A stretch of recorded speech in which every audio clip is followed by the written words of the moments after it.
CEO panics when system crashes. Then cleaning lady's daughter does something shocking. The main server room buzzed like a hive about to collapse. Lights flashed red, and the hum of 100 screens going black echoed through the marble corridors of Stratton Technologies. In the executive conference room on the 42nd floor, CEO Mason Stratton stood frozen, the tablet in his hand now useless. Every monitor, every system interface, dead. The launch of their billion-dollar security software, Atlas Shield, had failed in front of international investors. Panic spread like wildfire. Mason's phone slipped from his hand as his CTO whispered, "It's not just a crash, it's a breach. Someone's inside the system." "Impossible," Mason growled, jaw tight. This was supposed to be impenetrable. Downstairs, in a dimly lit custodial closet, Maria Alvarez scrubbed the same floor she had for 10 years. Her 9-year-old daughter, Luna, sat nearby, legs crossed, backpack open. She waited quietly for her mother's shift to end, doodling lines of code on a notepad most people would mistake for nonsense. But Luna wasn't like most children. She had taught herself 5 programming languages before turning 8. Hiding in shadows, listening more than speaking, she had long memorized Stratton's floor plan and its digital blueprint. When the alarms echoed through the building, Luna's ears perked up. The chaos upstairs vibrated all the way to the maintenance level. Her tablet buzzed with code errors, strange ones. She tilted her head. "Mom, something's wrong with their firewall. Really wrong." Maria chuckled nervously. "You and your little games. Don't worry about that. Just stay close." But Luna stood, pulled out a worn laptop from her backpack, and connected it to a cleaning dock terminal she'd hacked months ago. Just for fun. She watched streams of code flicker, anomalies mapping themselves in her brain like puzzle pieces. She saw it. Someone had exploited a backdoor no one knew existed. Luna's fingers moved on instinct. Meanwhile, upstairs, Mason was barking orders, his team of top engineers sweating bullets. "We're being held ransom," someone announced, pale-faced. "They want 5 million in crypto within 30 minutes or they wipe everything. All our client contracts, the code, the backups." Mason's voice was ice. "Call the FBI." A junior employee pacing near the service elevator heard a small voice behind him. "Tell Mr. Stratton I can fix it." He turned, confused, and saw the janitor's kid holding a laptop. "What? Sweetheart, this isn't a game." Luna didn't blink. "I see where they got in. Your real-time defense is looping on a fake confirmation protocol. That's why your patches aren't working." He gaped. "What?" She repeated it, slower. Moments later, Mason was summoned by a security guard. "Sir, you need to come see this." When he arrived, breathless and skeptical, his eyes fell on a little girl calmly typing in a corner, eyes locked on a screen filled with terrifyingly advanced code. "Who the hell is this?" Mason demanded. Maria ran forward, panicked. "I'm sorry, that's my daughter, Luna. She didn't mean to—" But then Luna pressed enter, and something extraordinary began to happen. The entire room went silent as the screen blinked once, then twice. Lines of corrupted code began untangling like vines retreating from sunlight. Mason leaned in, unable to believe what he was seeing. The primary database reinitialized. Backup nodes began reloading themselves, guided by patches Luna had written in seconds. A live feed showed the breach collapsing. Whoever had hijacked Stratton's system was being forcibly locked out by a 9-year-old girl in jeans and light-up sneakers. One of the senior engineers stepped forward, whispering, "She's rewriting our defensive architecture on the fly." Mason narrowed his eyes. "Is that even possible?" "She's not just possible. She's rewriting protocols we haven't even released." Luna's fingers danced across the keyboard. Her eyes never left the screen. Her mind moved in quantum logic, anticipating the next attacks, sealing gaps, adjusting in real time. She wasn't saving the system. She was evolving it. Maria stood frozen, one hand clutching her cleaning cloth, the other over her chest. She had always known Luna was gifted, but this was something else entirely. "Luna," she called softly, "maybe you should stop now." "I'm almost done," Luna replied without looking up. A window popped up, Final node secured, system restored. A quiet chime followed, and the red warning lights across the building dimmed, returning to their usual blue hue. Cheers erupted from the engineering floor. People clapped, some even cried. Mason remained quiet, his expression unreadable as he stared at the girl who had just saved $1 billion company from total collapse. Luna looked up at last. "You need to rewrite your permission schema. Right now it's too flat. No role separation between cloud access and physical layer functions." Mason blinked. "What's your name?" "Luna Alvarez." He turned to Maria. "She's your daughter?" Maria nodded, terrified she might lose her job over this. "I'm sorry," she started. "She's just curious, always." "She's a genius," Mason cut her off. "A once-in-a-lifetime mind, and we've been overlooking her. How long has she been in the building?" Maria hesitated. "Since she was 3. I had no one to leave her with." A murmur spread among the employees. Luna had grown up in their halls, unnoticed. Mason stared at the floor, then at Luna. "Would you mind showing me exactly what you did?" Luna smiled faintly. "I saved your company." Mason laughed under his breath. "That's what I thought." Security footage revealed something more chilling. The breach hadn't come from outside the company. It was triggered internally by someone with admin access. Mason's face hardened. "Get me a list of every employee with that level of clearance," he ordered. Luna tugged his sleeve. "You don't need a list." "Why?" "Because I already traced it." She pointed at the screen, where a name flashed in bold, and it was someone Mason never expected. The name glowed on the screen like a punch to the gut. David Trask, Mason's COO, his right hand for over a decade, the man who'd helped him build Stratton Technologies from a basement dream into a multinational empire. Mason's jaw clenched so hard it popped.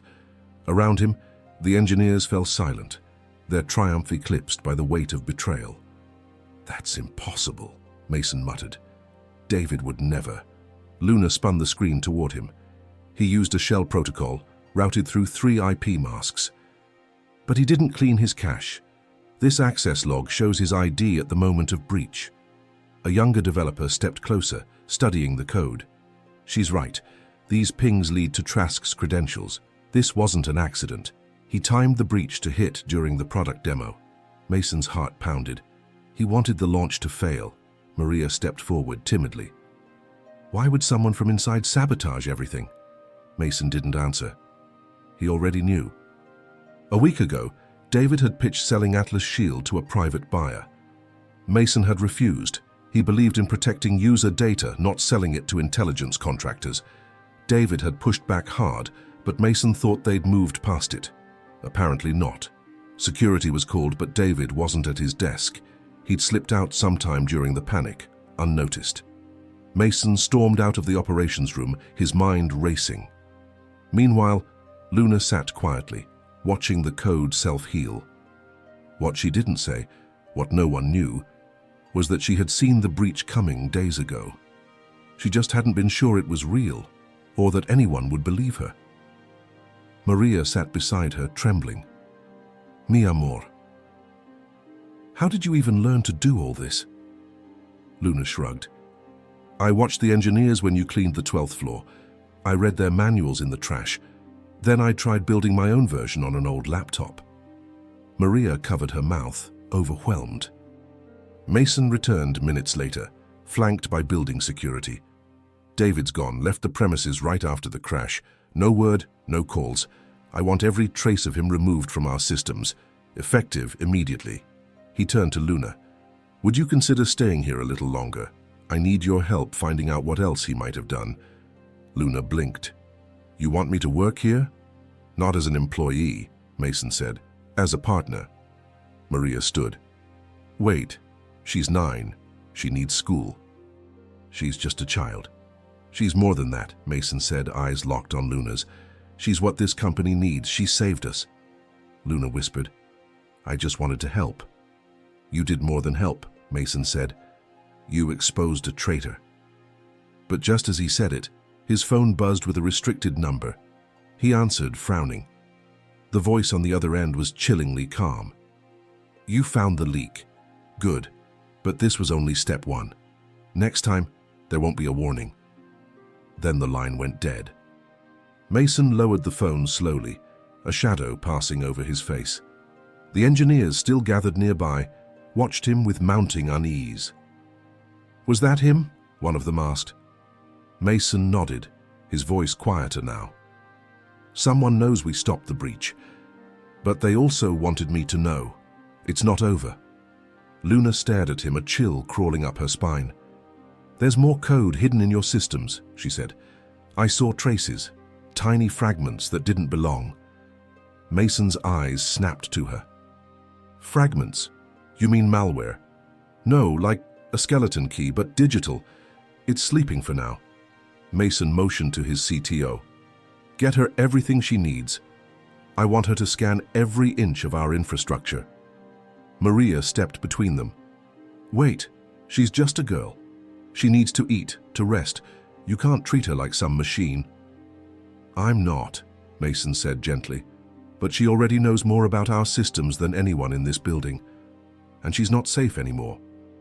Maria looked at her daughter, whose expression had shifted into something older, wiser. "Is that true, Luna? Are you in danger?" Luna nodded. "If I found them, they know I can do it again. And now they'll try to stop me." Mason ran a hand through his hair. "Then we protect her. From now on, she and you are both under Stratton's full security detail. We'll put you in housing, give you a secure line, private transport, whatever you need." Maria hesitated. "And what do you want in return?" He looked at Luna. "Her mind, her insight, and maybe to teach my team what real intelligence looks like."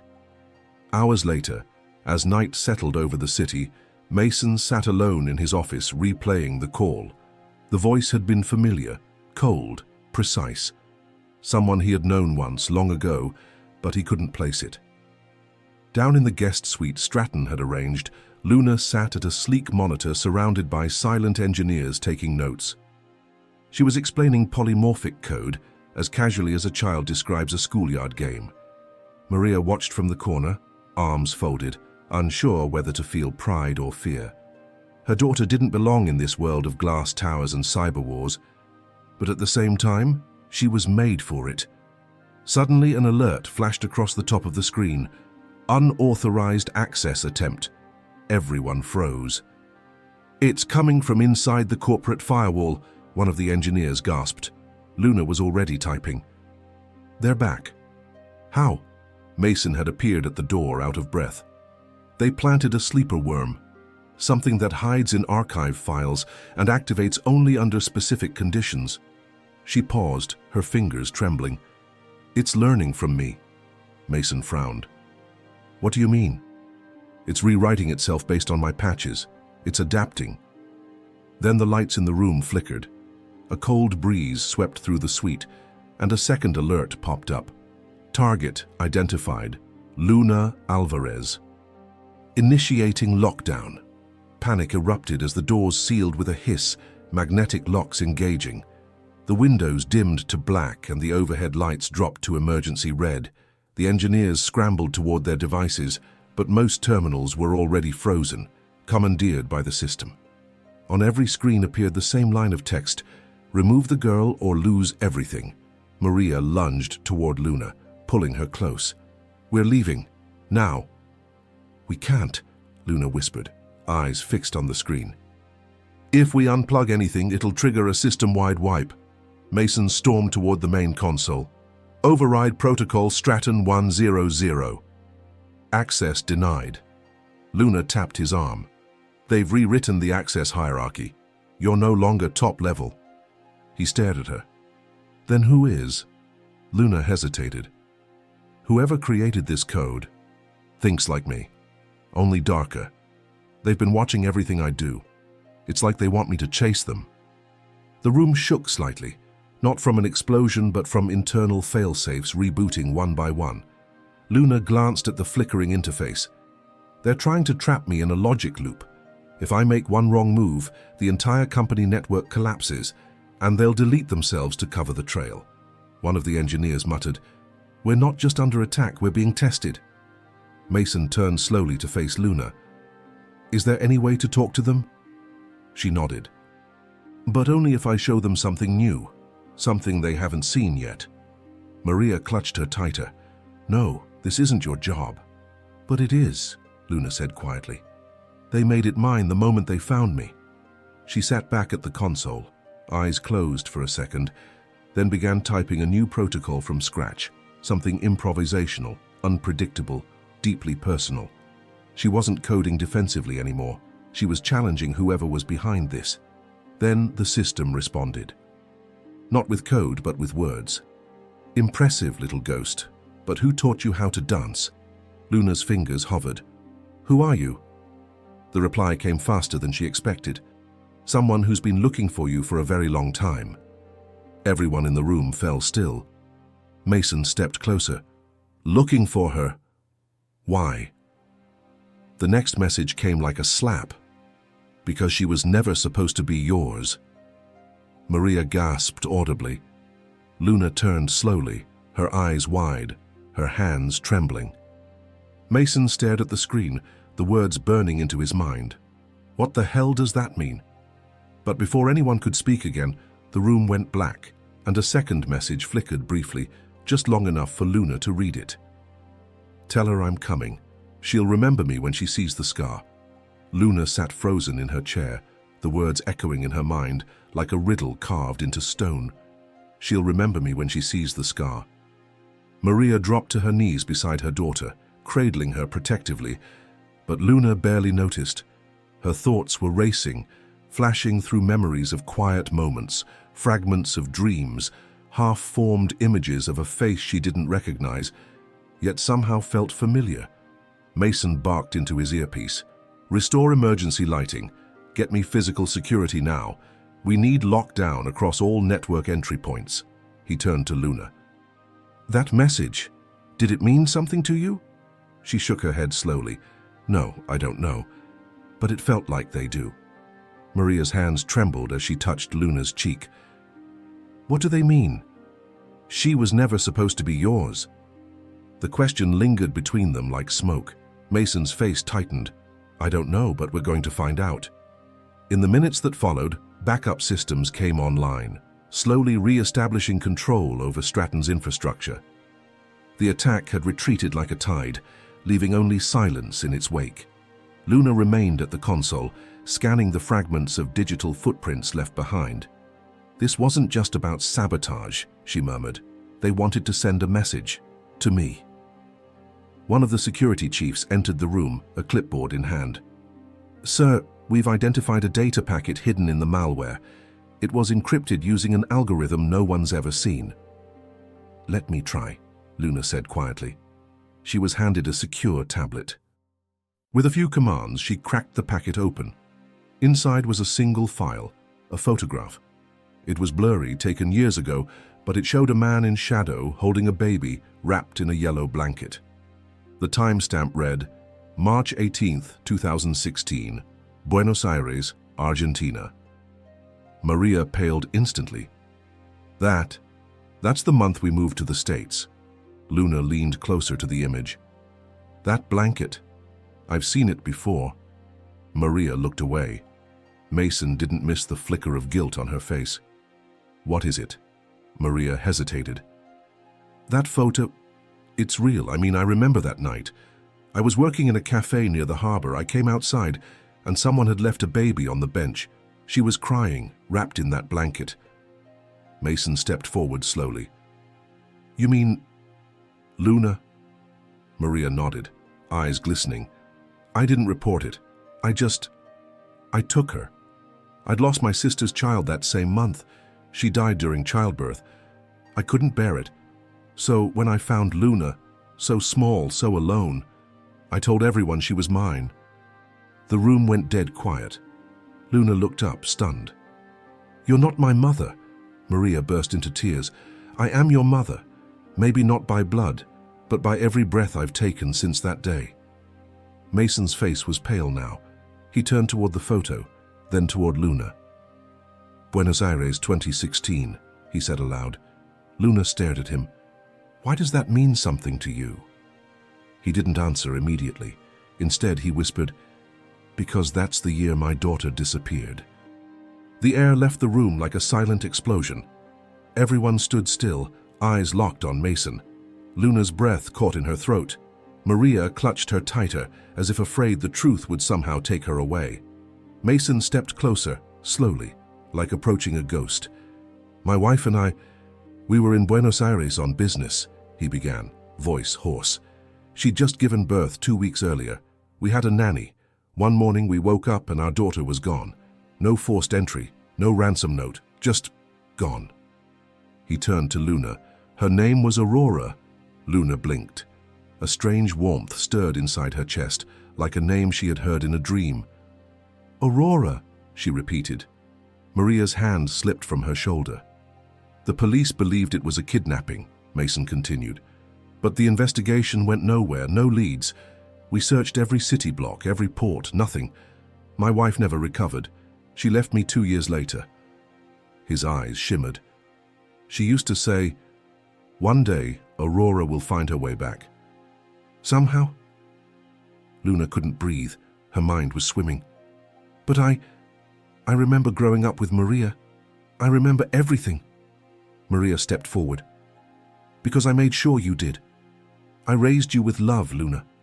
I gave you my whole heart. I never wanted to lie. But once I did, I couldn't stop. I was afraid. Mason's voice was thick. The hacker. The voice on the phone. They must know something about this. They know who Luna really is, and they want her for a reason. But why now? One of the engineers whispered. Why come forward after all these years? Luna stood up shakily. Because of what I did. I cracked their system. They saw what I could do. And now they want me. Mason knelt beside her. You're not alone. Not anymore. I promise you we'll get to the bottom of this. A chime echoed from Luna's console. Another encrypted message. She opened it. This time, it was a voice recording. Hello, little ghost. Did you like the photograph?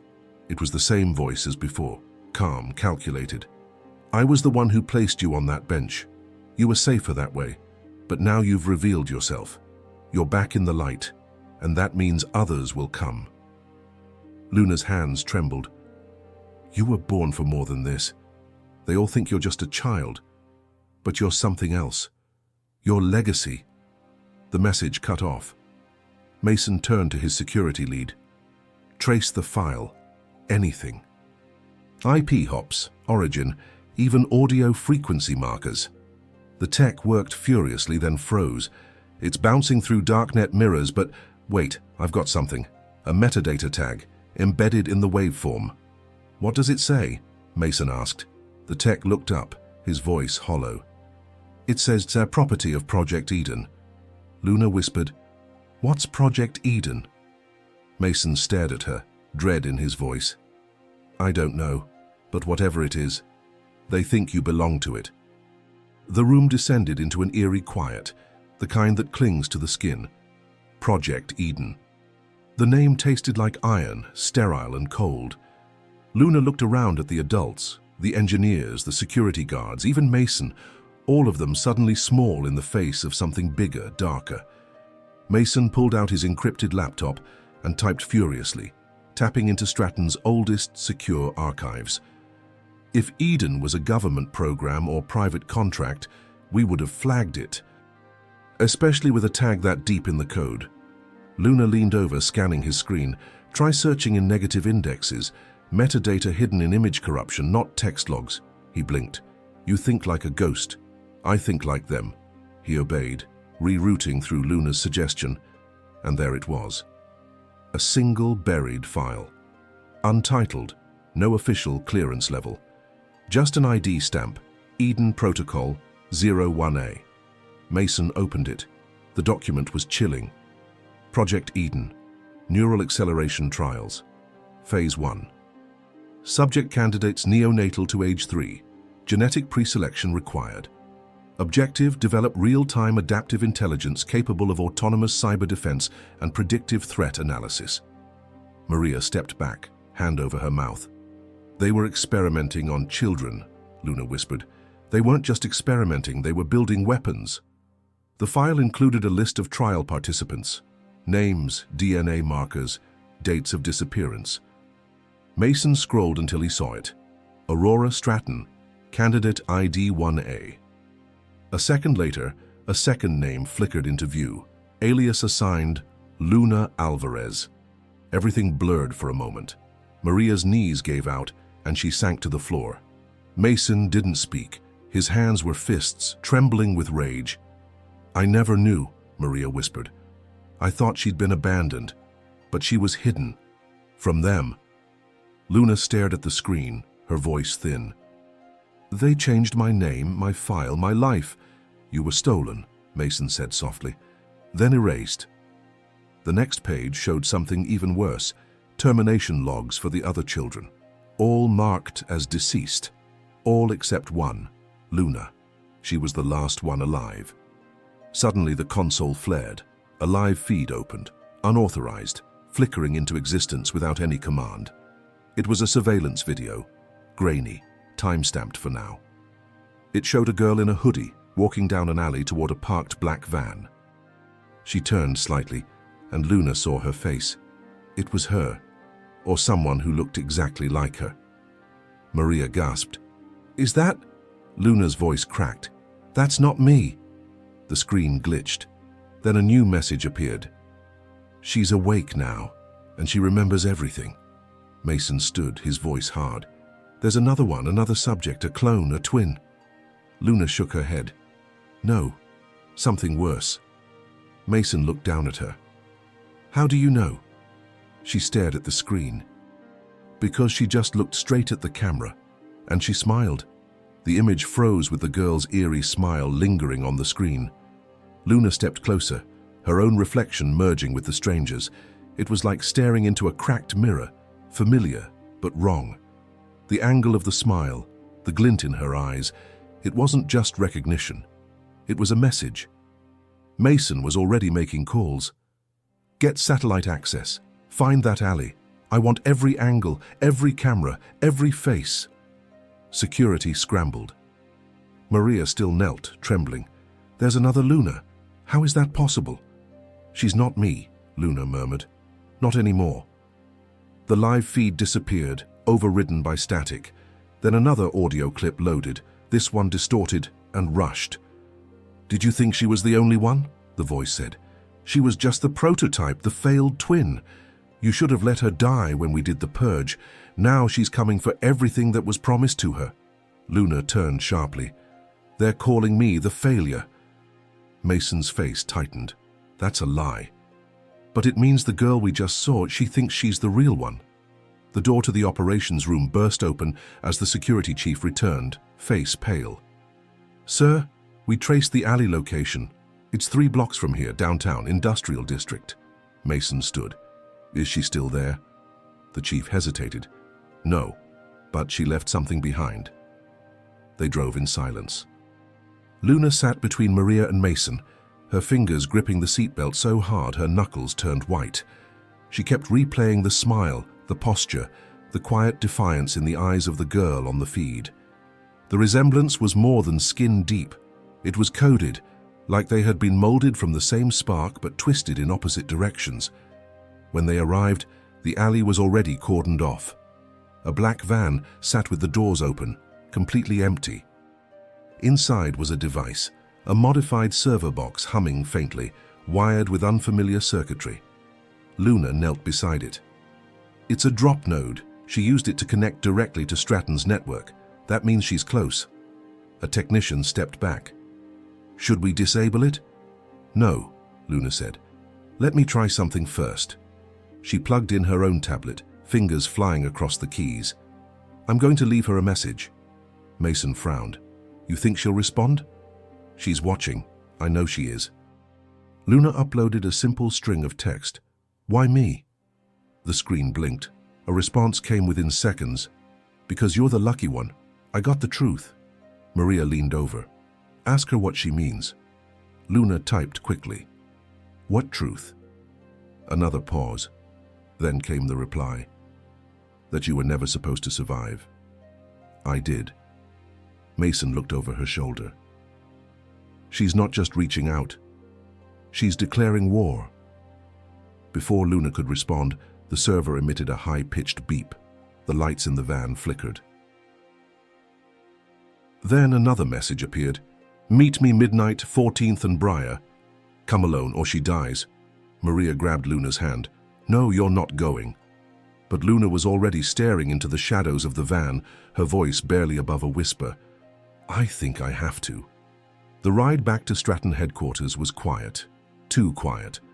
Mason watched Luna through the rearview mirror, his mind spinning through contingency plans and security protocols.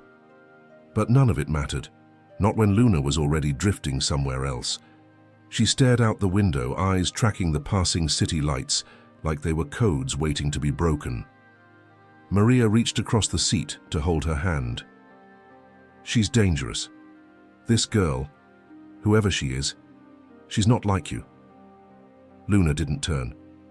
No, she is like me. But something happened to her, something that didn't happen to me. Mason said softly, We'll send a team to 14th and Briar. Drones, backup. She won't see us. She'll know, Luna replied. She's already proven she's watching everything. If I break the rules, she won't just disappear. She'll hurt someone. Maybe Mom. Maria squeezed her hand tighter. Then we'll find another way. Luna turned to face them both. She doesn't want to kill me, not yet. She wants me to see something. She wants to prove something. They returned to Stratton headquarters to prepare. The security team briefed Mason on evacuation routes, drones, and an earpiece that would allow Luna to stay in contact during the meeting. But Luna refused it. If I'm going alone, I'm really going alone. That's the only way she'll show herself. Mason struggled with the decision. You're still just a child, Luna. Even if you have the mind of a supercomputer, I'm not a child to her, Luna said. I'm her reflection, her mistake, her rival. At 11:45 p.m., Luna stepped out of the Stratton vehicle alone. The intersection at 14th and Briar was abandoned, the street lamps flickering like dying stars. A warehouse loomed in the distance, rusted doors slightly ajar.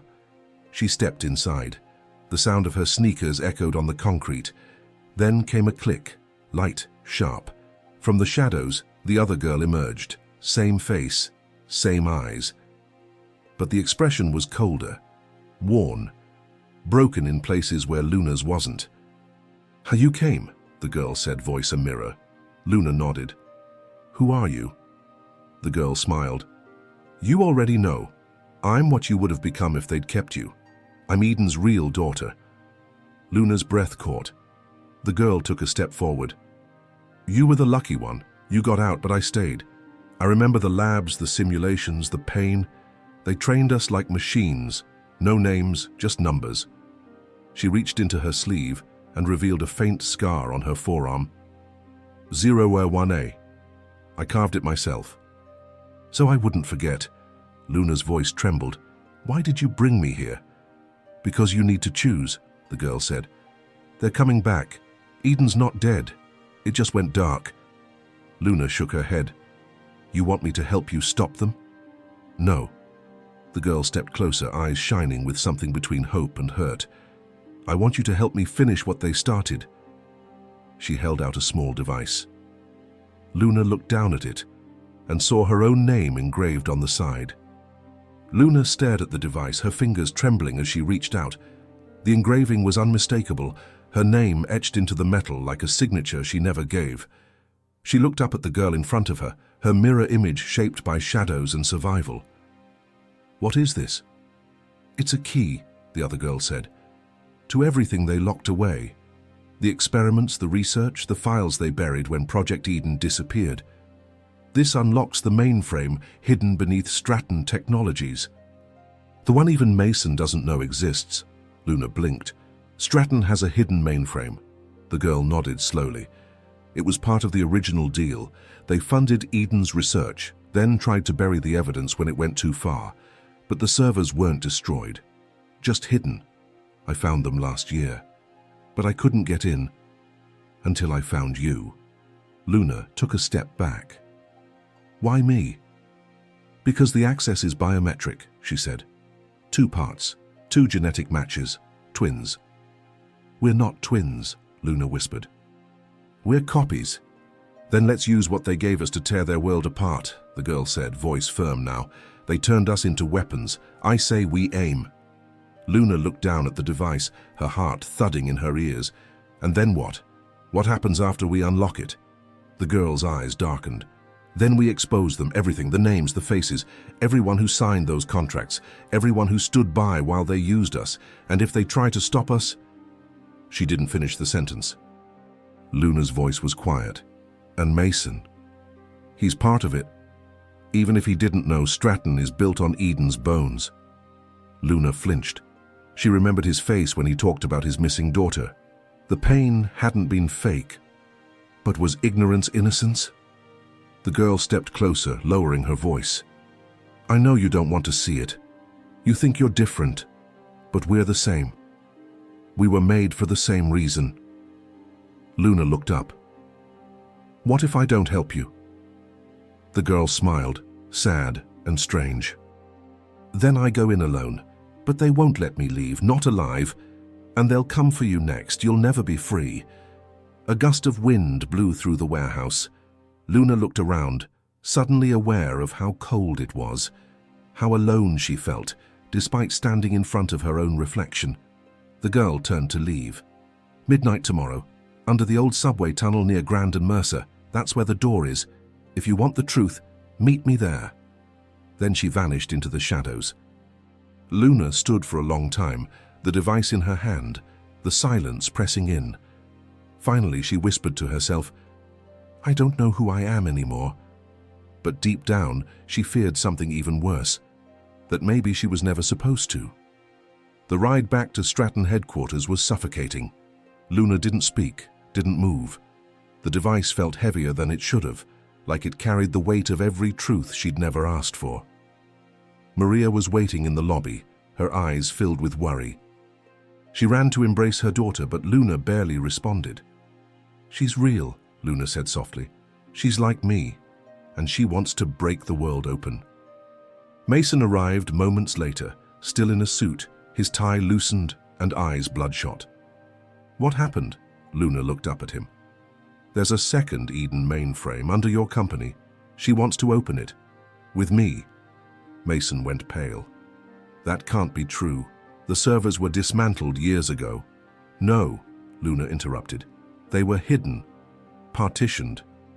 Probably by someone high enough to sign the burial order, maybe even you. Mason stepped back, his hands raised. I never knew, I swear to you. She doesn't believe that, Luna said. She thinks you're part of all of it. She wants me to help her unlock the system and expose everything. And what do you want? Mason asked. Luna didn't answer. Maria stepped forward. She's a child. She shouldn't be carrying this alone. I'm not, Luna whispered. But I'm the only one who can choose what happens next. Mason nodded. Then let's prepare. If that facility really exists, we need to get there first. Find out what's inside, on our terms. No, Luna said quickly. She said if I don't go alone, she'll destroy it. And maybe more. You can't trust her, Mason insisted. She's been trained by the people who built Eden. Who knows what she's capable of? Luna's voice turned cold. She didn't choose to become that. Neither did I.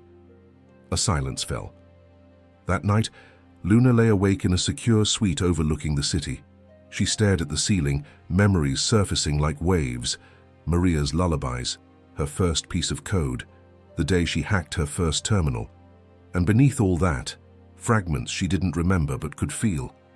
A cold room, masked faces, voices reciting numbers.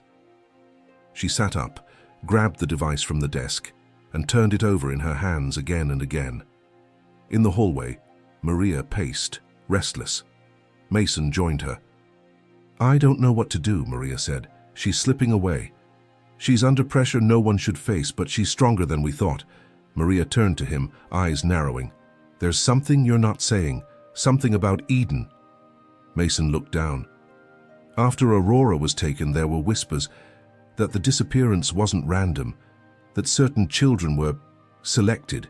I ignored them. I thought they were just grief talking. Maria's voice broke. So you did know something? I suspected, he admitted, but I never imagined it was real, that Eden existed. Suddenly, the hallway lights flickered. A soft alarm buzzed through the speakers. Then, a robotic voice echoed through the building. Unauthorized access attempt, biometric match detected. Mason froze. Where's Luna? Maria's face went white. She's gone. Mason and Maria burst into Luna's suite, the door swinging open with a metallic creak. The room was empty. The windows were closed, the lights dimmed, but the bed hadn't been touched.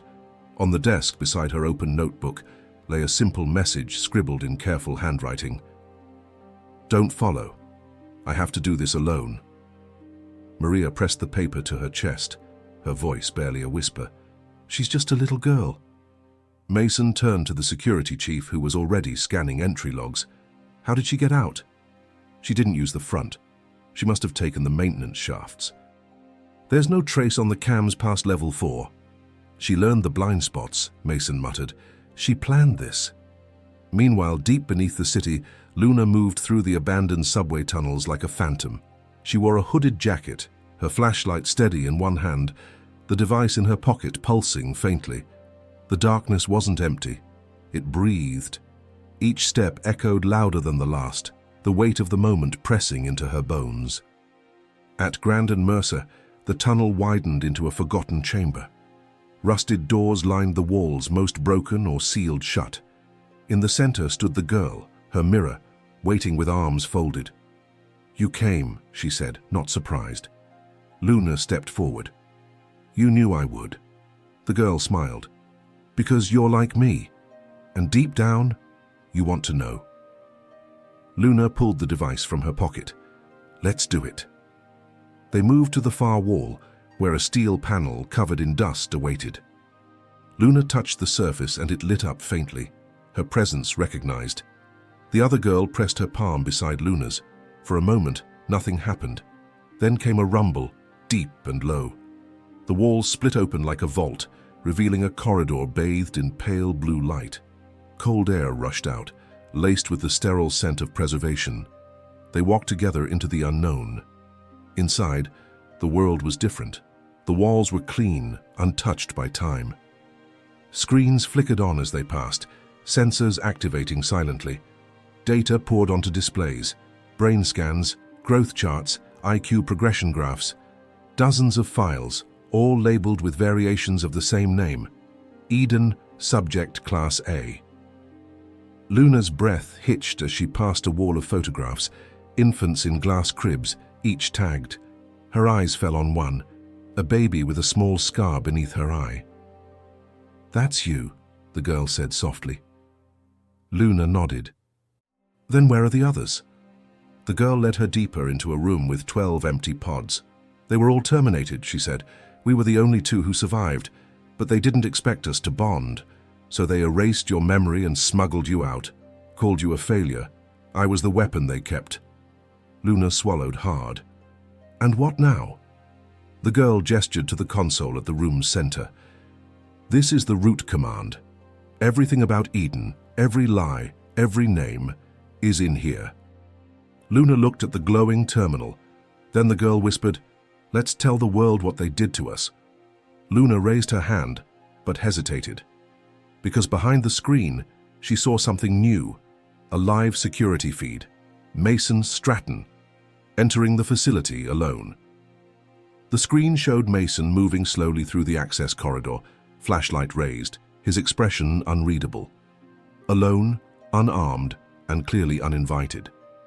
The other girl stepped beside Luna, eyes narrowing. He followed you. You told him not to, and he came anyway. Luna's heart sank. He's not here to stop us, he's here to understand. The girl laughed bitterly. No one ever comes to understand. They come to control. On the feed, Mason paused, reaching a sealed doorway. His voice came through the console's speaker, crackling with static but clear. Luna, if you're there, I'm not here to take you back. I'm here because I had to see it. I had to see what they did to you. To both of you. Luna stared at the screen. He wasn't armed. He wasn't calling security. He looked broken. The girl shook her head. It's a trick. He wants to shut us down before we leak anything. Luna turned. Why would he come here alone if that were true? Because he's desperate, the girl said. Desperate people are the most dangerous. Mason moved further down the hall. I don't know how much you've learned, Luna, but I swear, if I knew about this, about you, I would have done something. Another feed lit up, showing Maria. She had arrived too. She stood outside the perimeter, holding her hands together like a prayer. Luna's voice trembled. They both came, not because of control, because of me. The girl stepped between Luna and the terminal. You're hesitating. Don't. They're not the enemy. Then who is? She snapped. The people who built this? They're gone. They've scattered, buried the truth in companies and boardrooms. This, she pointed to the console. This is our only weapon. Luna looked at the screen again. On it, Mason approached the final chamber door. He paused. Then slowly he knelt, placed the flashlight down, and set a small object on the floor, a pendant. It was tiny, silver, shaped like a star. Luna's breath caught. I used to read you stories every night, his voice echoed. You were so small. You liked stars.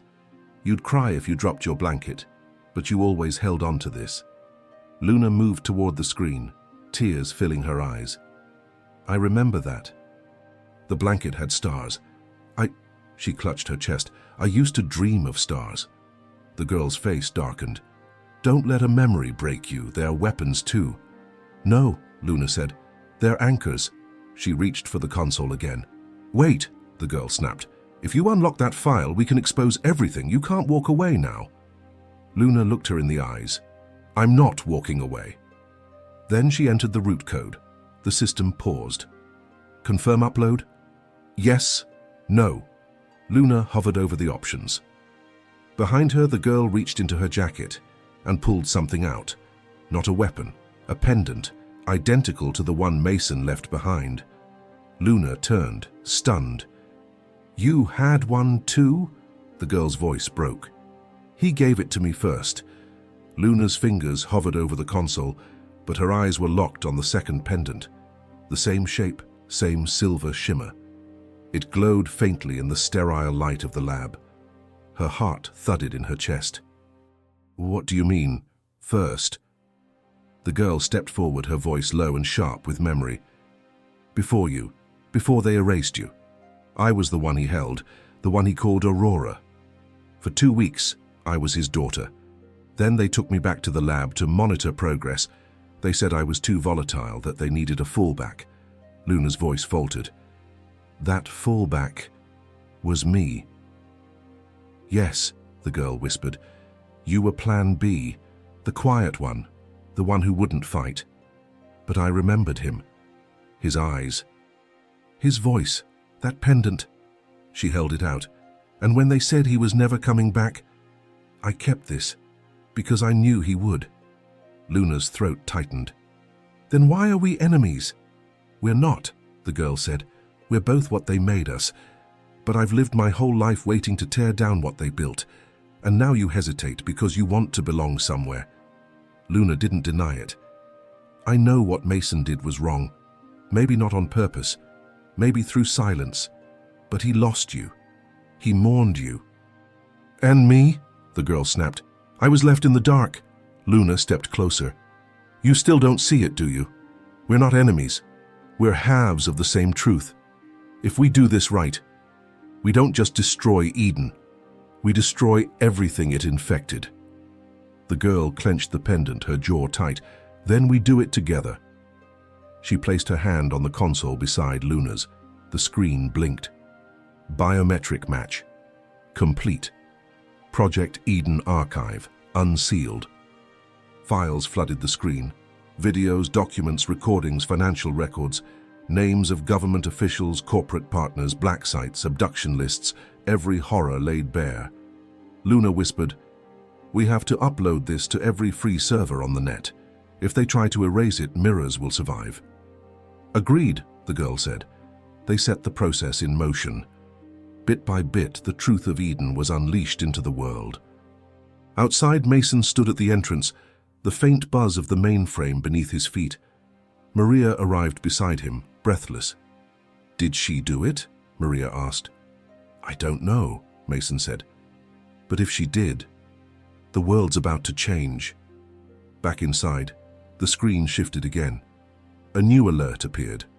"Live connection incoming. External source." Luna frowned. "That's not us." She opened the stream. A dark room flickered onto the screen. A figure in silhouette. No face, no features. But the voice was calm, familiar. "Congratulations, Aurora." The girl stiffened. "You've done what we hoped. You proved them wrong." Luna stepped back. "Who are you?"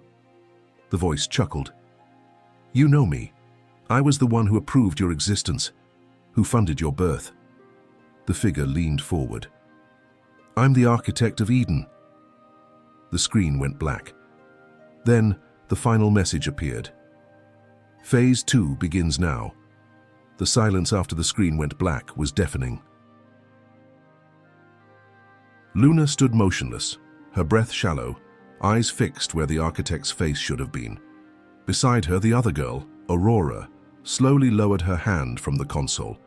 The files continued to upload in the background, but now the air felt different, charged, unstable. "Phase 2, Luna repeated. "What does that mean?" Aurora shook her head. "I don't know, but they were waiting for this. They let us find this place. They wanted us to open it." Luna backed away from the console, unease rippling through her. Then all of this, the messages, the breadcrumbs, even the threats, were part of the plan. Aurora's voice was flat. "We didn't stop Eden. We activated it." Suddenly the lights dimmed and shifted to red. The hum of the servers changed, sharper, more aggressive. On the screen, the file upload halted. A system override appeared. "Access locked. Phase 2. Initialized." A countdown began. 00:59:59. Luna stepped forward. "They've triggered a protocol. What does it do?" Aurora scanned the nearby panels. Her fingers danced across the keys. "It's a data cascade. They're initiating a purge and relay. Everything in this mainframe is being copied and transmitted somewhere else." "Where?" Aurora paused. "Everywhere. Cloud mirrors, military satellites, black sites, private vaults. Eden's about to rebirth itself across every system connected to it." Luna's stomach dropped.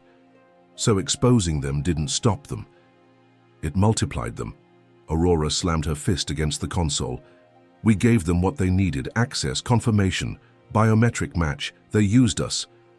Luna pulled back her hood, her eyes burning with anger. "Then we cut them off before the transfer completes." Aurora nodded. "We have less than an hour, but if we shut it down the wrong way, it could trigger a protocol that destroys all trace of the files and us." Luna's eyes narrowed. There's always a failsafe, something they didn't expect. They searched the chamber quickly. The deeper they went, the more they uncovered. A hidden lab, long abandoned. Inside, frozen tanks labeled with other names, subjects who never woke up. In the corner, a backup server. Old, manual. Aurora pointed. "That might hold the master key, a hard kill switch." Luna opened the terminal. It required 2 codes. "This again?" Aurora asked, exhausted. "No," Luna said. "This time, I'll write the code myself." She typed furiously, rewriting the system in real time.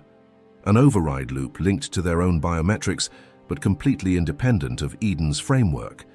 The moment they both confirmed, it would scramble the entire structure, permanently disabling Eden's root. "Done," Luna said, her fingers shaking. "On 3, Aurora said. 1, 2... Before they could press it, an alarm blared. The facility shook violently. The screen updated. "Intruders detected. Corridor 3A, advancing." Luna's heart raced. "They're here." Aurora looked at her. "Not they." The screen showed a live feed again. It wasn't an army. It was a single man, stepping through the shadows, and he was wearing a Stratton Technologies access badge. The camera feed followed the man as he moved through the underground corridors with calm precision, like someone returning to a place he'd never truly left. Luna zoomed in, enhancing the image. The badge was clear. The face, clearer. Jeremy Voss, she whispered. Stratton's former head of cybersecurity. He resigned 2 years ago. Aurora's expression hardened. He didn't resign. He vanished. Everyone thought he was dead. The man, Voss, approached a retinal scanner embedded in the wall. Without hesitation, the device recognized him. The door to the mainframe's inner core slid open. Luna and Aurora stared at the second doorway, mere meters from where they stood. Luna grabbed Aurora's arm. "He's here for the Phase 2 launch." "We stop him now," Aurora said. But Luna hesitated. "We don't know what he's carrying. He might be the final piece Eden needs to complete replication." Aurora's fingers brushed the console. "Or he might be the original architect's enforcer." They turned as the heavy metal door groaned open. Jeremy Voss stepped inside. He was older than his profile picture, his once dark hair now streaked with grey, his posture calm, not aggressive. His eyes scanned the room and landed on Luna and Aurora. No surprise, no alarm, only familiarity. "Both of you," he said, nodding slowly. "At last." Aurora stepped forward, fists clenched. "You built this place." "I maintained it," he replied. "The architect built it. I ensured it endured." "Why now?" Luna asked. "Why activate Phase 2? "Because the world is ready," he said, as if explaining something obvious. "You proved that. Children rewriting cybersecurity frameworks, governments folding under digital pressure. Humanity's next defense isn't an army, it's you." "We're not weapons," Luna snapped. "No," Voss said, his voice tightening. "You're templates." Aurora shook her head. "You're trying to rebuild Eden, global, autonomous." "We already have," Voss said calmly. He removed a small black cube from his coat pocket, sleek, pulsing with inner light. "This is Eden Core, the final node. Once I interface it with this system, Eden becomes omnipresent." Luna stepped between him and the console. "We'll destroy it first," Voss's voice dropped. "You won't, because you've seen what the world really is. They took you from cradles and made you weapons, but you have the power now. Don't waste it on revenge." Aurora pulled out her pendant and held it up like a blade. "Then step away." Voss looked at her, then at Luna. "You think you're the only ones? You think you're the last?" "What are you talking about?" Luna asked. Voss smiled, cold, sad. "There are 12 remaining, scattered, sleeping." "Waiting." Aurora's breath hitched. "No, the files said only 2 survived." Voss tapped his chest. "Files lie, I made sure of that, because one day they would come for you." He stepped toward the console. Aurora lunged, but he was faster. He slammed the Eden Core into the mainframe interface. The countdown halted. The lights turned white, and every screen in the facility lit up with one phrase: "Eden Core Online." The air in the room shifted. It was as if something unseen had awakened, calm but calculating, stretching its limbs for the first time in years. The facility lights brightened to a sterile white, and the screens flashed one after another with complex patterns of code. No alarms now, no warnings, just silence, controlled, measured, alive. Luna stumbled backward as the Eden Core embedded itself into the mainframe. "What did you do?" she demanded. Jeremy Voss turned slowly, no fear in his expression. "I opened the door to what you were always meant to be." Aurora stood rigid, her hands clenched into trembling fists. "You think we'll let you control us?" Voss shook his head. "Control? No. That was Eden's flaw. The old Eden tried to bind you with instructions. This one, but they will listen." Luna's voice sharpened. "You mean use us? Again?" "You're thinking too small," he said. "This system isn't here to control you, it's here to merge with you. You are its logic, its mind, you both." Aurora looked at Luna. He wants to upload us, fuse us into Eden. Voss nodded once. Two perfect adaptive minds. One system capable of evolving faster than any threat. Luna's blood ran cold. That would kill us. It would free you, Voss countered. No more fear, no more loss, just infinite awareness. Every decision calculated, every enemy anticipated. Aurora stepped forward. You still don't get it. We're not machines. We chose to live, to break free of you. Yet you're here, he said gently. You followed the trail, unlocked the system. You wanted to understand. Deep down, you know this is what you were made for. Luna's voice was shaking. I want to destroy it. And lose everything? He asked. All the evidence, all the names, the power to stop Eden's next form. You upload now, you control it from within. Shape it. Protect those who come after you. Luna turned to the console. The interface had changed. New options appeared. Choices. Merge, activate core. Purge, destroy all, isolate, lock system. 3 buttons, 3 futures. Aurora walked to Luna's side. He's lying. This won't save us. It'll erase us. Luna stared at the options. Or it gives us a chance to guide it, keep it from hurting anyone else. But we'd never come back, Aurora said. We'd vanish. The world would never know the truth. Voss approached them, slowly. Or you both walk away. Let someone else take control. Next time, they might not care who dies. Luna's hand hovered over the keys. There has to be another way. The countdown reset again. 0:05. Voss's voice lowered. Time's almost up. Luna turned to Aurora. We decide together. Aurora's eyes filled with fire. Then let's finish what they started, but on our terms. They reached for the keys, but suddenly the screens flickered again, and a 4th option appeared. Run, reveal the 3rd. Luna froze. The 3rd? Voss paled for the first time. Aurora's voice dropped. There's someone else. Luna stared at the 4th option as if the screen had spoken aloud.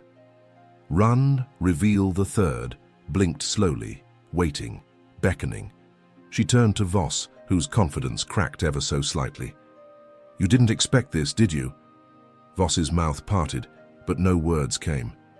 His eyes moved rapidly across the data screens, trying to trace the source of the new command. This wasn't in the Eden core. Aurora stepped forward. There was always more. You hid files, killed off names, but someone else survived. The console emitted a low tone, then spoke in a voice neither mechanical nor human. Neutral, steady. 3rd subject located. ID, Eden Class 1C, status active. Location unknown. Luna's heart pounded. Another like us. The screen split into new panels, archives locked under separate encryption.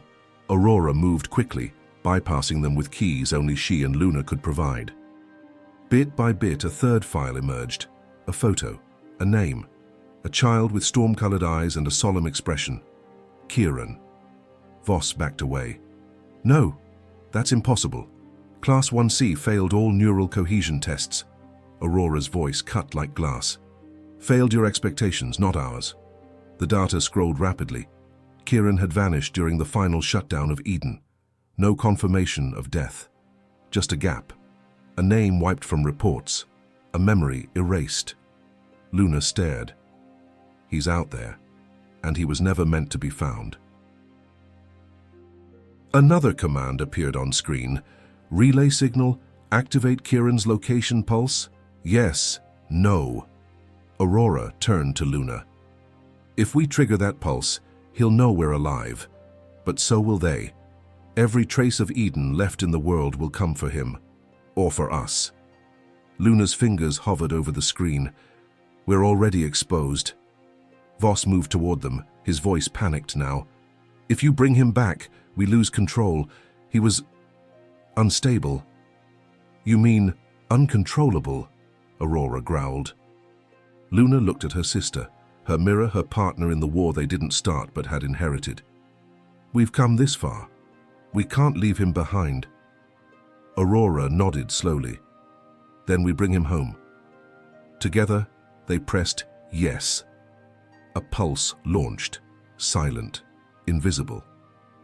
Somewhere in the vast digital world, a beacon lit up. The console shuddered. Every screen flickered. For a brief second, Luna saw something she didn't expect. A new message. "Hello, sisters." Then the system glitched. Static filled the chamber. Luna turned to Voss. "What now?" He looked like he'd seen a ghost. Now we run." But it was too late. The far wall exploded in a storm of light and data, and through the chaos stepped a figure, not a child, not a machine, but a teenage boy. His eyes were the same as in the photo. He looked at Luna and Aurora and whispered, "I remember everything." The dust swirled around him like a veil as he stepped through the fractured wall, the light from the screens casting an otherworldly glow across his face. His eyes, those deep, storm-colored eyes, scanned the room slowly, calculating, familiar, electric. Luna's breath hitched. Aurora tensed beside her. Jeremy Voss, for the first time, looked genuinely afraid. "Kieran," Luna said, voice barely above a whisper. The boy tilted his head. "It's been a long time, but not for me. I've lived every second in fragments, buried in systems, code, whispers. I've been waiting." Aurora stepped forward cautiously. "You escaped?" "I adapted," he replied. "They tried to erase me. I erased them instead." Voss tried to regain composure. "You shouldn't be alive. You weren't stable enough to—" "To what?" Kieran cut in, his voice razor-sharp. "To follow orders? To forget what they did to us?" His gaze turned to Luna. "You two, you got out. You had each other." "No," Luna said. "We only found each other recently." Kieran's eyes softened slightly. "And now you found me." The system flickered. Kieran turned toward the console and walked right up to the Eden core still embedded there. He touched it, and the system responded as if greeting its creator. Code cascaded across every screen. Command lines bent to his presence. Aurora whispered to Luna, "He's not just connected to Eden. He's bonded to it." Luna watched him closely. "What do you want to do, Kieran?" He looked at them both. "What I was made to do, end this." "End Eden?" Voss stepped forward. "You can't. You'd be killing your own code, your home." "My prison," Kieran corrected. "I've seen the others, the experiments, the backups. I've followed Eden's shadow into governments, black budgets, corporations. It's already spreading. If we don't destroy the root, it will never stop." Aurora pointed to the terminal. "We wrote a failsafe. It needs all three of us to activate. It'll permanently shut Eden down." Kieran raised an eyebrow. "You trust me with that?" Luna stepped beside him. "We don't know you, not really, but we know what was done to you." Kieran looked at the console again, then nodded. The three stood before the terminal. 3 sets of hands reached out, 3 identities woven from stolen childhoods, broken promises, and unbreakable will. A final prompt appeared. "Tri-code initiated. Final confirmation required." Voss lunged suddenly, screaming, "No, you'll lose everything. You'll lose yourselves." But before he could reach them, the override locked him out with a hiss of electric force. Luna, Aurora, and Kieran looked at each other one last time and pressed confirm. The room vibrated, light surged, the Eden core pulsed, resisted, then shattered from within. Files began deleting themselves, systems burned out, servers collapsed. The walls groaned as power drained. Outside, Mason and Maria watched the building lights go dark. "Is she in there?" Maria cried. Mason's hand tightened around hers. "Yes." A blast of white light erupted from the facility's rooftop, and then silence. Only dust, and the faint echo of 3 names whispered through the wind. Smoke curled from the collapsed rooftop like the final exhale of a dying giant. The city's skyline, only moments ago lit with the pulsing energy of Eden's systems, now lay in eerie stillness. Inside the ruined facility, debris fell like ash. What had once been a cathedral of secrets was now a tomb. Mason ran toward the wreckage, pulling debris with his bare hands, bleeding, coughing. Maria was close behind, her face streaked with tears and soot. "Luna!" she cried. "Luna, answer me!" They found the corridor twisted, walls cracked, lights flickering like dying stars. The console room was half buried beneath collapsed steel, and then a sound, a breath, weak but real. Mason froze. "Did you hear that?" Maria nodded, sprinting toward the sound. Behind a broken terminal covered in dust, a hand moved. Small, human. They dug with frantic hands, and then Luna emerged, alive, gasping, eyes wide and dazed, but alive. Maria pulled her into her arms and wept, rocking her gently. "You're okay. Oh, mi amor, you're okay." Mason knelt beside them, touching her shoulder. "Where are the others?" Luna blinked, then looked around, dazed.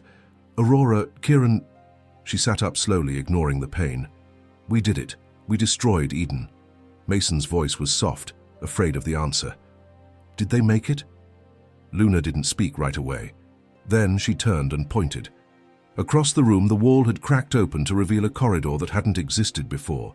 In it, two figures stood, one tall, one smaller. Aurora, leaning on Kieran. They were covered in ash, bruised, silent, but alive. Kieran's eyes met Luna's, and for a moment, everything stilled. No words passed between them. None were needed. The four of them stood together, the last of Eden's children. Later, in a private suite at Stratton headquarters, Luna sat alone, staring out at the city. Everything had changed. Eden was gone, the files purged. The world would never know the full truth, but the shadow network behind it had vanished. The remnants, scattered and rootless, had no central mind to follow. Aurora entered quietly. "How's your mother?" "She's resting," Luna said. "She hasn't let go of me since." Aurora sat beside her. "And Mason?" "He offered me everything," Luna replied. "A job, school, a home." "And what did you say?" Luna turned to her. "I told him I'd think about it." They shared a quiet smile. Kieran stood in the doorway, watching them. "They'll come back, you know. Not the same name, not the same face, but they always do." Luna nodded. "Then we'll be ready." Aurora leaned back. "We're not children anymore." Kieran looked at them both. "No, we're the only ones who know what it means to be made.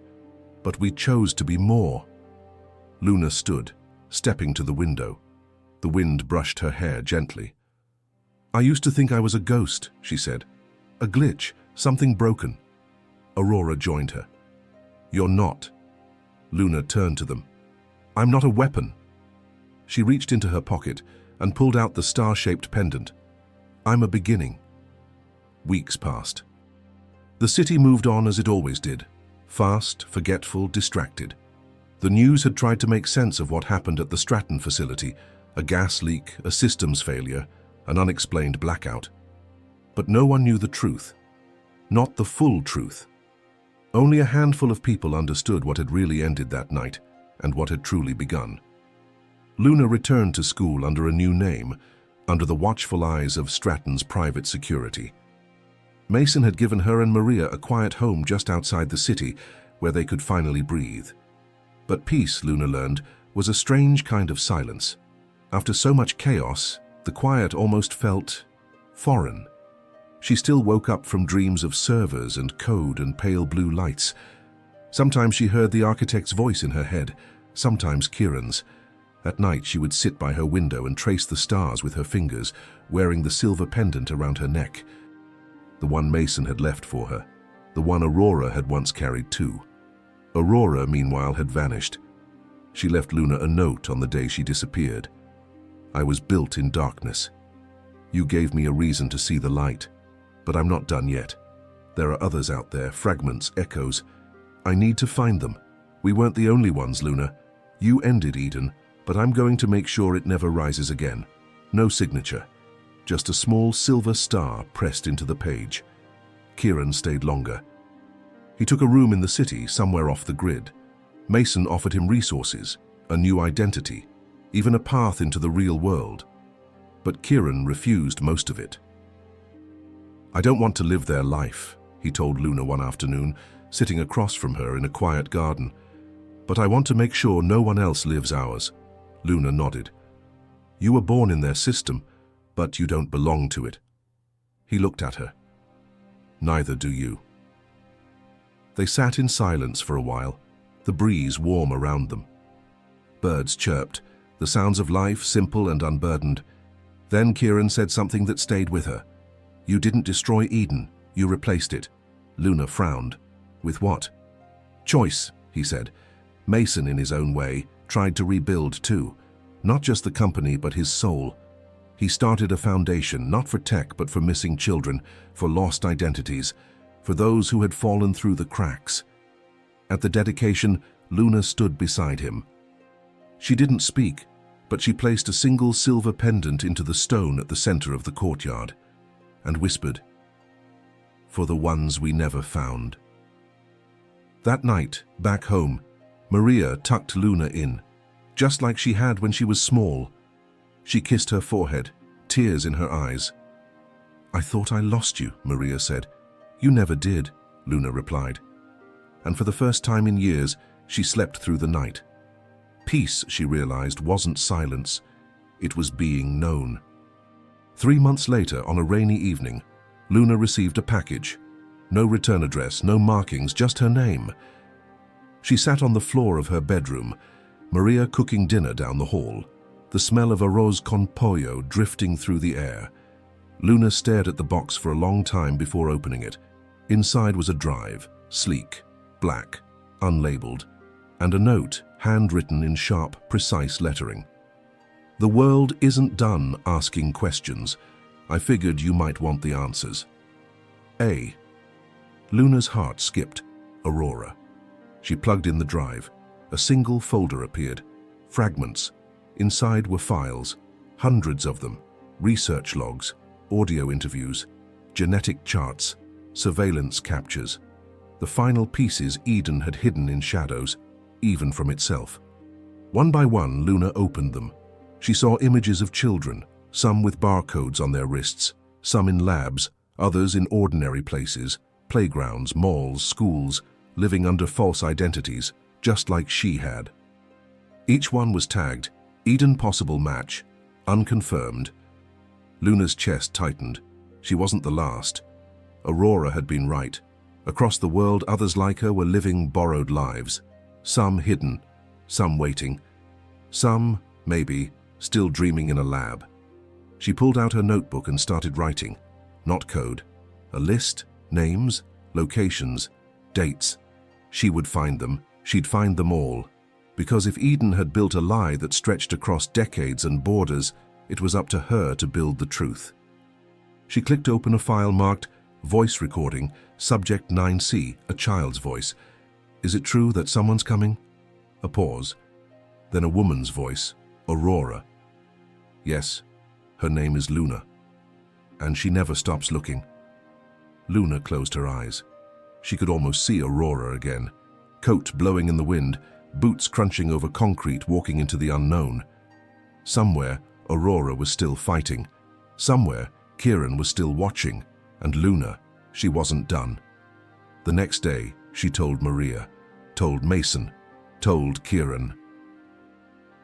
And by week's end, a new system was born. Not a program, not a weapon, but a movement.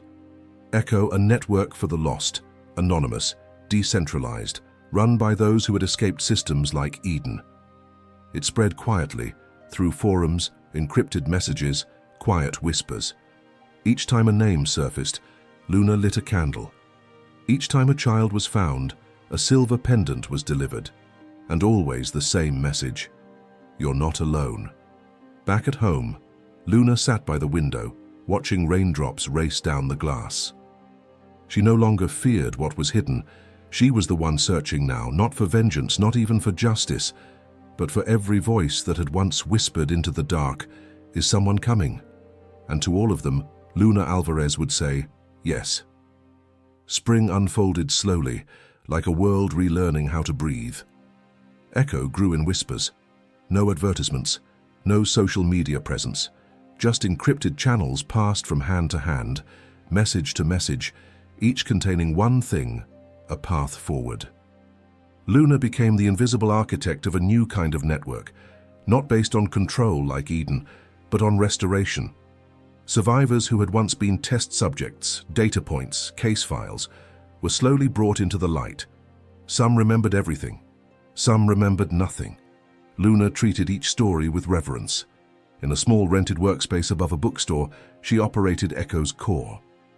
She had maps, digital and paper, dotted with pins and post-its and clusters of red thread, connecting everything Eden had tried to fracture. Photographs, lab fragments, recovery files. It looked like a conspiracy board, but to her, it was a mosaic. Each piece was someone. One night, as she stared at the board, her secure line pinged. A message blinked on her screen. Incoming transmission. Blind source, untraceable. Her fingers hovered over the keyboard. She opened the line. A familiar voice poured through the speaker. I was never meant to be found. It was Aurora. But I see what you've built. I see Echo. You made something better than Eden. You made truth. Luna swallowed hard. Where are you? A pause. Then, closer than you think. Static followed, and the line died. Luna leaned back in her chair, tears pricking her eyes. She hadn't realized how much she needed to hear that voice again. That night, she dreamed of stars again. Not like the stars on her old blanket, but real ones, thousands of them blinking in an endless sky. Each one, she realized, was someone, each one waiting to be found. The next morning, Kieran appeared at her door with a new file. We have another name, Brazil, 11 years old. Her code signature matches Eden. Luna took the file. Let's go. Maria appeared in the hallway with a backpack and a warm smile. You're not going alone. Mason was already outside, waiting with the car. And just like that, the girl who was once a ghost, once a glitch in a machine she never asked to be part of, became the brightest light others could follow. As the car pulled away, Luna glanced in the mirror. Not at herself, but at the reflection of those who stood beside her. They weren't Eden's legacy anymore. They were its reckoning and its healing. Somewhere far off, in another city, a child sat alone by a cracked window, staring into the night. She held a small silver pendant in her hand. No name, no memory, but a whisper echoed in her mind. Someone is coming.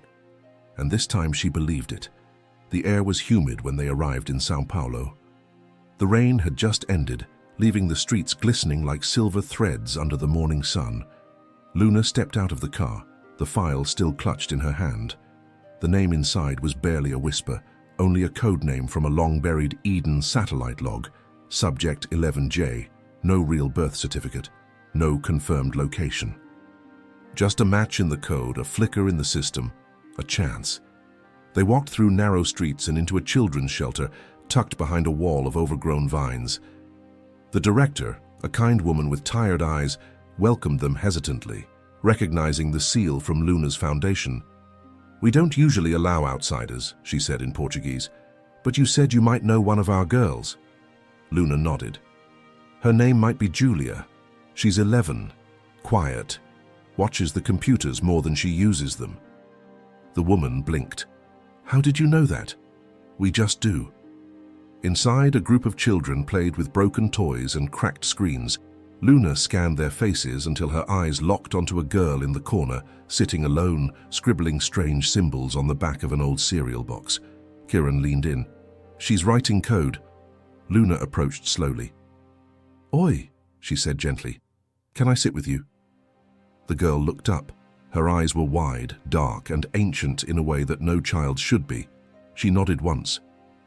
Luna sat beside her and held out the silver pendant in her palm. The girl stared at it. Then, without speaking, she reached into the collar of her shirt and pulled out a near-identical one, tarnished and worn. Maria's hand flew to her mouth. Kieran looked away. And Luna? She simply smiled. You don't have to be afraid, she said. We know who you are, and we've been looking for you. The girl tilted her head.